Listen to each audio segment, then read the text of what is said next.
Hi guys, I'm Shmi. Hello and welcome back to the channel where you join me today for a full look at the new Noble M500. We saw the initial introduction of the concept a short while back, but now we have plenty more by way of details and things to explore about the car as it readies for production. So today we will go for a full walk around, take in everything about the M500, check out the engine bay, take a look at the interior, talk about some of the facts and figures and the targets and the ethos really behind it, as Noble have launched the M500 alongside the M600 that we've come to know in recent years, famed for its twin-turbo V8, the analog driving experience, the manual gearbox, the lightweight ethos of pretty much everything behind it. But the M500 targets a new, let's say, segment, and there's a lot to discover today. So let's take a full look then, a full walk around here at Noble's HQ in England at the new M500.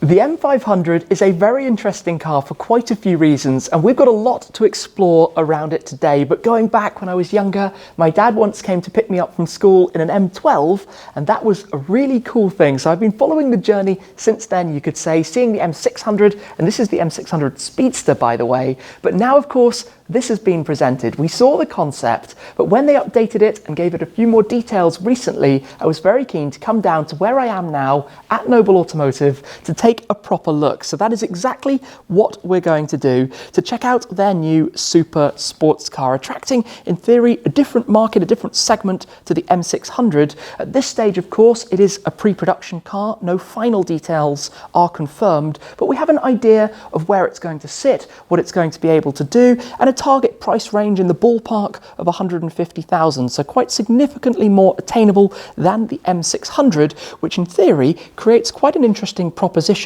in terms of what it offers. So let's run through this. As you can tell from the design, it has moved forwards. It's very purposeful, very sporty, very low, particularly at the front end. You can see the aero shapes, the way you have the floating buttresses, the way it curves around, the intercoolers here, the integrated spoiler across the back. It's based around a Ford-sourced 3.5 litre EcoBoost V6 twin turbocharged, which will be in the ballpark of 550 horsepower, but in a car, through the use of lightweight materials and keeping things fairly simple and analog, you could say, that will weigh in the region of 1,250 kilos. It's all about the power to weight combined, if we come and have a look at the interior, with a good old 6-speed manual and 3-pedal configuration, even a manual handbrake, things that these days are becoming pretty elusive. Car after car that boast incredible performance but don't have the full engagement of the old school feel, and that's what Noble have been about, and that's what the M600 has been so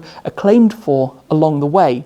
So in addition to all of this, they've updated things. Of course, we've got a digital display panel, we've got some telemetry and data that can be controlled through the center. We'll have a look at all of this in more detail in a moment. Obviously, it's a gated shifter, which is going to give a very cool driving experience, but also a bit more practicality, a glove box, some good storage up front. We can take a look at that. And everything, I think, made for the purpose. It's a small team here at Noble that create this car, and of course to get it to this stage with the challenges that means they have to face in terms of legislation, homologation, and they're targeting a production of up to, let's say, 50 or so cars a year down the line. The car will obviously have to go through a lot of processes, but it's all coming together, I think, as a fascinating package. So let's start in more detail up front. As I said, a very low nose, but still quite a clean design, quite a smooth design, not too fussy over the top. Obviously a lot of openings for cooling down below, the distinct headlights up front. We've got 19-inch wheels at the front, 20s at the rear, running on, in fact, 345 section rear tyres, 255 up front. We've got the Pilot Sport 4S here, so a car that's targeting road driving. You could, of course, opt to put on Cup 2s. As we come further down, this little Noble logo with the Union Jack just there, British design, built, engineered and assembled here. Coming round towards the back, these flying buttresses, as I mentioned, obviously you can see straight through. You've got the cooling here that goes in towards the engine bay itself, the intercoolers split between the lower sections, and with this opening behind the front wheel, that directs the air and changes it slightly. So most air will suck to the side of the car and be taken in through here. The additional side will catch anything that skips around the outside. As we come towards the rear, let's have a full look at this. We've not really checked out the rear angle of the car yet. Very unusual design for the twin exhaust tailpipes, obviously very open in terms of what you can see through. The spoiler across the rear will be raked slightly further, tucked down more towards the bodywork for the final production car. But I think we should pop this open and have a look at the engine bay itself. So just inside here, the Alcantara clad interior, carbon fibre bucket seats. A press of this button, the rear compartment will pop open and we can have a look. And this is really quite unusual in the modern era in terms of obviously what you can see going on down here. The engine finisher over the top, no doubt that will be color coded on customer cars to the exterior or different options available, but basically not adding the weight of having plastic covers everywhere, letting you see everything. You can see obviously the engine, mid-engine position sitting right down back there behind the bulkhead with a large window to be able to see what's going on behind you.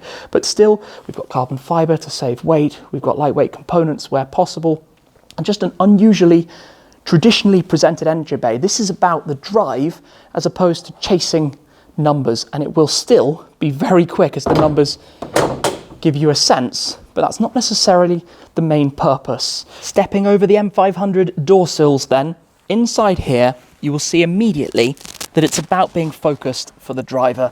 The Alcantara small, easily grippable steering wheel, that digital display, obviously a new introduction, we'll start it in just a second, but being all about this, all about the feel of the gated manual shifter, something that is becoming so elusive in the modern era, but something that feels so perfect, and they've brought it and made it possible in this car. So if I just turn the key, we'll wake it up for a second, turn on the ignition, the M500 display comes in. It's quite an unusual setup here, but keeping things fairly simple, not overloading you with a clutter of information, things that you don't necessarily need to see, keeping the rev counter prominent in the center, of course, flanked by your various dials and warning lights, temperatures, fuel gauge, etc. The central system will actually offer track data, for example, telemetry, that kind of thing, and then you have the additional screen there to manage your climate control. But looking around, it's fairly spacious inside here. You've got comfortable armrest, obviously the traditional handbrake, no electric handbrake in here, but basically keeping it simple, keeping it purposeful, keeping it to what you need in the car to be about the driving experience, as Nobles always have done, but bringing it more in line with what you might expect, say in the more modern era generation, but with a great view behind, in fact, looking out back through that window over the top of the engine bay as well. Embroideries on the seat, you can see the styling and design of the seats themselves with the pads. Again, keeping weight down, keeping it to 1250 kilos, but very much a car that I can imagine is going to be great fun to drive. Now, of course, to keep the price at this point for something that is hand-built and created like this, they use the switchgear inside from Ford cars, things I'm very familiar with from the Ford GT, for example, and the benefit of that is they've been through testing, they've been developed, they've been engineered correctly, you know they're going to work, they're going to do exactly what's needed.